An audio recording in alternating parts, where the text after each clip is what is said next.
How'd you like to come and see the world with me? You mean it? Owen Wilson and Larry the Cable Guy return as Lightning McQueen and his sidekick Mater in the animated sequel, Cars 2. Yeah, ladies. Mater's fitting to get funky. Lightning and Mater head off to Japan, Domo arigato. where Lightning will compete in the World Grand Prix, the biggest race on Earth, to decide the world's fastest car. But while helping his buddy prepare for the race, Mater gets sidetracked on a top-secret spy mission that takes him on a global escapade. Finn McMissile, British intelligence. Toll Mater, average intelligence. Only to return to help his buddy out. Lightning McQueen and Mater reignite this family comedy with exciting action while teaching kids about the importance of friendship. This week we have the film Cars 2. You've all just seen it, so Leah, start us off with the plot. Okay, well, we've got fast cars, we've got glamorous locales, we've got international espionage, all animated in 3D. And it focuses on the friendship between Lightning McQueen and Tow Mater, the tow truck guy, and how their friendship goes through twists and turns at breakneck speed, and things get ratcheted up when Mater is mistaken as an agent and he gets caught up in an international conspiracy, and that conspiracy is going to bring it home and challenges his friendship with Fast Car. Disney Pixar movies are known for having very tightly, very well-constructed scripts. So, resident writer, or at least one of them, how did you feel about this one? You know, I thought that it was written really well. The script's super tight, the pacing is spot on. It takes us out of Radiator Springs, brings us into a global landscape, and makes each of those new locations, which might be new to kids, and obviously are new to Mater and Lightning McQueen, makes them very vivid and very easy to recognize with just enough of that car as people novelty that we really enjoy from the franchise. I think from a story perspective, we know that Lasseter has these twin loves, one for cars and one for spy stories. They did a really good job of marrying those two kind of twin loves in terms of big ideas around stories. Well, Tally, can you give us your take on the structure in the story? You know, I thought there was an issue with the pacing. It's about Lightning and Tow Mater as they're going about the beginning of the race, and we see these espionage bits earlier on, but we don't really know what the espionage is about, what's going on. We don't know who the good guys are, who the bad guys are, and we don't know what's at stake. The whole film is about Mater kind of learning how to be himself and how to love himself no matter what anyone says.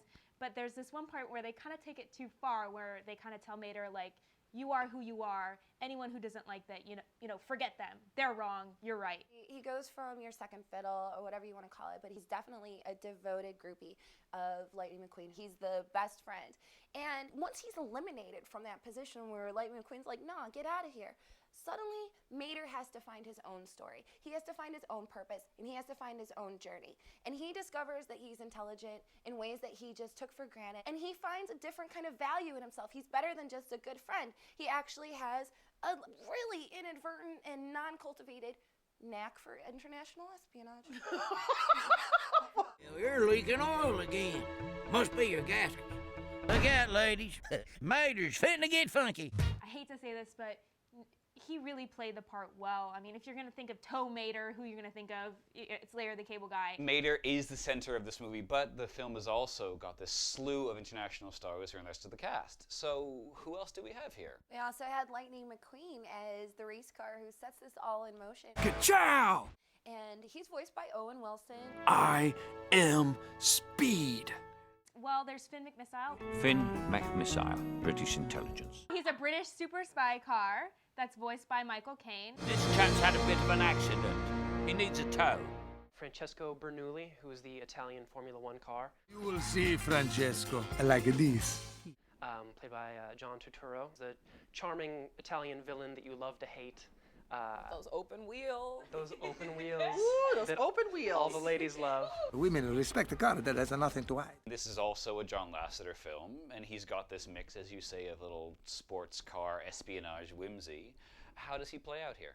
I mean, I thought John Lasseter hit it out of the park on this one. Story-wise, it's there. You're adding over 100 new characters, all sorts of new locations, plus they're adding this 3D aspect to it. I personally had no problems with the 3D whatsoever. When you're watching just the track racing, it felt like you're at the Indy 500. They had the cameras there at every hairpin turn, so it felt like the cars were actually flying over your shoulder and around you. and combined with excellent sound design. The experience was very immersive, and I felt like I was part of the world. I thought the environments, all the different locales were fantastic, very beautifully rendered and very detailed. The first Cars movie was the most kid-friendly of all the Pixar movies. Is this a vehicle for kids, or is it one for parents? I do think that there is a level of detail that goes on in the espionage portion of the plot.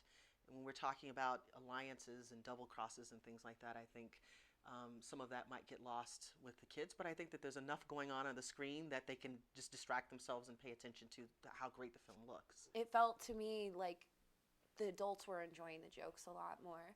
But kids, man, they love Mater. Lightning McQueen was supposed to be the star of the first film, and Mater stole the show, and it was so good to see him get his own film because the kids are just like, Mater!